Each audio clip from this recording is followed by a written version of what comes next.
जैसा आप सोचते हैं, आप वैसे ही बन जाते हैं। एक बार गौतम बुद्ध और उनके शिष्य एक वन से गुजर रहे होते हैं। बहुत दूर चलने के बाद भगवान बुद्ध के शिष्य बुद्ध से कहते हैं, बुद्ध क्या हम कुछ देर विश्राम कर सकते हैं? बुद्ध कहते हैं, अवश्य, अब हमें विश्राम करना चाहिए। ओ देखो, एक बड़ा वृक्ष है, हम उसके नीचे विश्राम करेंगे। बुद्ध और उनके सभी शिष्य उस वृक्ष के नीचे बैठ जाते हैं। उनमें से एक शिष्य ने बुद्ध कहता है, बुद्ध, आपने हमसे एक बात कही थी कि हम जैसा सोचते हैं हम वैसा ही बन जाते हैं।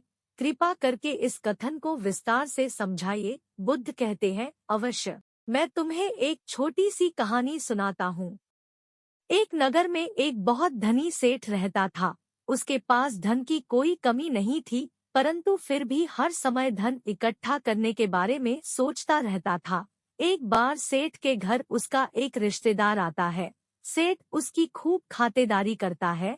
बातों बातों में सेठ का रिश्तेदार सेठ से कहता है, अरे सेठ जी, हमारे नगर में एक नामी गिरामी सेठ रहता था।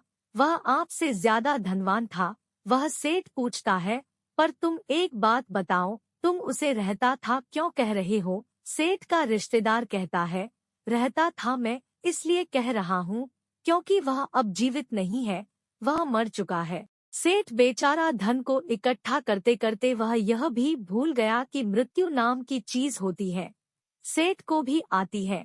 सेठ उस व्यक्ति से पूछता है, क्यों, क्या कारण हुआ जिससे उसकी मृत्यु हो गई? सेठ का रिश्तेदार कहता है, कारण तो कुछ ना था, अचानक ही उसका बुलावा आ गया और उसको जाना पड़ा। सेठ कहता है, अरे ऐसे कैसे बुलावा आ गया, उसे कोई बीमारी रही होगी। वह व्यक्ति कहता है, नहीं, उसे कोई बीमारी नहीं थी, वह तो अचानक ही मृत्यु को प्राप्त हो गया। सेठ अपने रिश्तेदार की बात सुनकर हैरान रह जाता है, क्योंकि अब तक वह सोचता था कि मृत्यु बुढ़ापे में आती है या किसी बीमारी के कारण आती है। क्योंकि सेठ अभी जवान है, वह अभी मरना नहीं चाहता। अगले दिन वह रिश्तेदार अपने घर चला जाता है, परंतु सेठ को एक बहुत बड़ी समस्या दे जाता है कि सेठ को भी मृत्यु आ सकती है।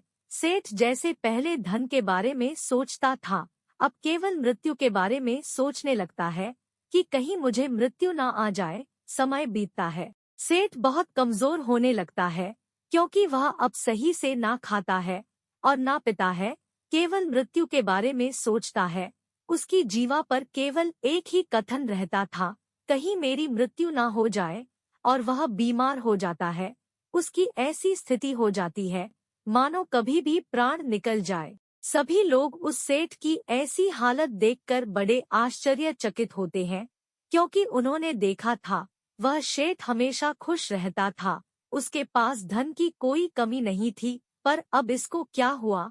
अब सेठ कहीं आता जाता नहीं था, केवल एक जगह लेता रहता था। उस सेठ की हालत देखकर उस सेठ का एक मित्र एक सन्यासी को उस सेठ के पास लाता है और कहता है, सुनो, यह बहुत प्रसिद्ध सन्यासी है, तुम अपनी समस्या इन्हें बताओ, ये उसका जरूर समाधान बताएंगे। वह सन्यासी उस सेठ से पूछते हैं, क्या हुआ? मैं तुम्हें पहले भी देखा हूँ, परंतु तुम इतने कमजोर कैसे हो गए? कौन सी चिंता तुम्हें खाए जा रही है?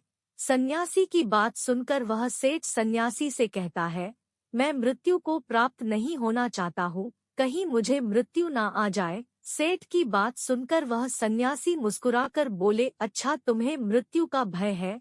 वह सेठ कहता है, हाँ, मेरे पास इतना सारा धन है, इसका उपयोग कौन करेगा? मुझे मृत्यु को प्राप्त नहीं होना है, मुझे जीना है।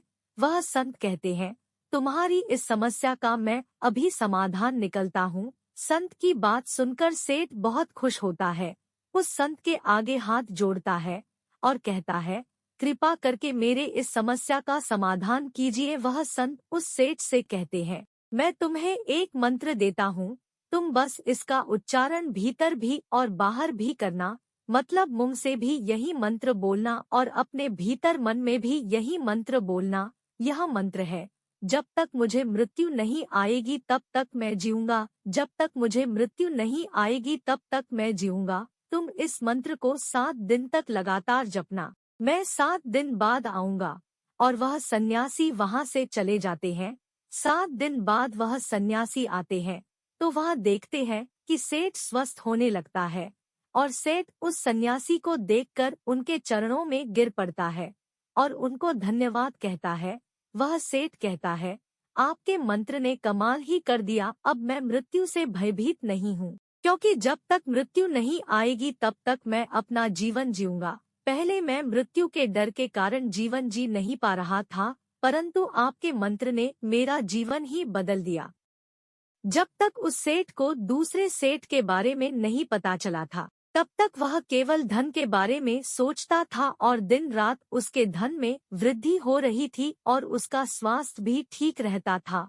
वह अपने जीवन से खुश था, परंतु जब वह मृत्यु के बारे में सोचना शुरू कर दिया तो वह मृत्यु के करीब जाने लगा और ऐसा क्षण आ गया कि वह कभी भी मृत्यु को प्राप्त हो सकता था। इस कहानी से हमें यह सीख मिलती है कि हम जो भीतर और बाहर रटते वही हमारे जीवन में घटित होने लगता है, इसलिए हमें हमेशा सकारात्मक सोचना चाहिए।